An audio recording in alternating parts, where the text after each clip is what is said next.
There was a term that was introduced in a book one time in 2005 called Soul Searching: The Religious and Spiritual Lives of American Teenagers by two sociologists, Christian Smith and Melinda Denton. And what they came up with was to describe how teenagers see God. And so they said it was moralistic therapeutic deism. And so what the results of the book was as follows: that for most American teenagers, God exists, who created the world, he orders the world, he watches over human life on the earth. God wants people to be nice, good, fair to each other, as in the Bible and taught by most world religions. The central goal of life is to be happy and to feel good about oneself. God does not need to be involved in one's life except when God is needed to help solve a problem. And all people go to heaven when they die. There was a former bishop in the United Methodist Church, Will Williamson, and he contrasted that with the Jesus as Good Shepherd. And I kind of like that, so I wanted to think about that.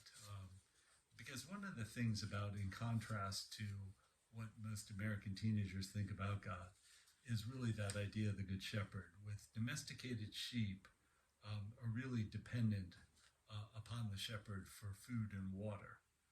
We think about the fact that we're really dependent upon God for the basic necessities of life. If God somehow didn't exist, or somehow took a day off or took a day break, we would all end up perishing.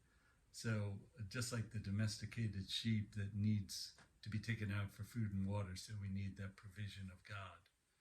The domesticated sheep needs protection, unlike like a bighorn sheep or something like that. That's a wild animal. The domesticated sheep really doesn't have any means of protection. So when the fox or the wolf or the coyote come, they can easily take the sheep. So the shepherd needs to be there to provide protection for the sheep. So too in our lives, I think what we need that protection of God, not only in the physical realm, but also in the spiritual realm. We think about all the temptations that go on, and if we had the eyes to see the angels and the devils that are there in the spiritual realm, we'd probably be freaked out. So we always need God's protection. And then lastly, a sheep needs to be sheared by the shepherd. It needs it for mobility, it needs it for health, because there can be parasites and infections that can occur because the domestic sheep produces too much wool. So it needs to be sheared. I think when we think about our lives, we need to have that proper shearing, those things of our old life, like anger and jealousy and rage and sexual promiscuity, all those kind of things that relate to our fallen human nature.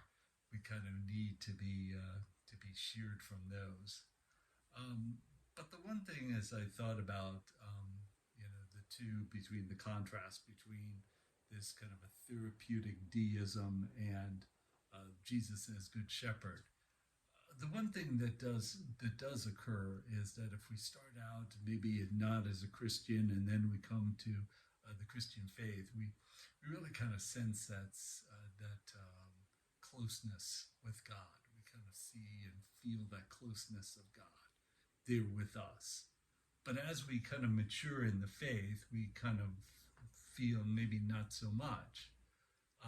And I think that that's a good, and it's kind of a normal thing, because, one of the things about it is that in the second reading, there's a second reading from 1 John 3:2, and it said, "Dear friends, we are children of God. What we will be has not yet been made known, but we know that when Christ appears, we shall be like him, for we shall see him as he is." So we're God's children.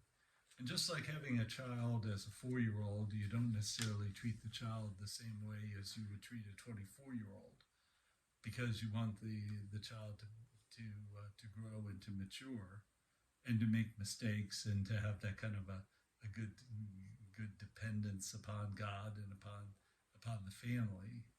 So too, God wants us to have that good kind of a healthy dependence upon God.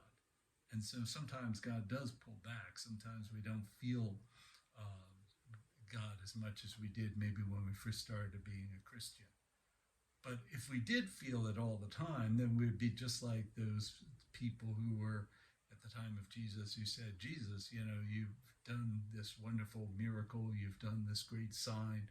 Oh, by the way, can you do another sign and make it bigger and better? If we had that closeness with God as we started out being a Christian, and we wanted to have that continuing closeness with God, but we wanted God to tell us what to do, when to do it, all these kind of things, the who, what, when, where, why, and how of everything in life, would we really grow in faith? And so sometimes God does pull back so that we can grow in faith and have that good, healthy dependence upon God. Thanks, and God bless.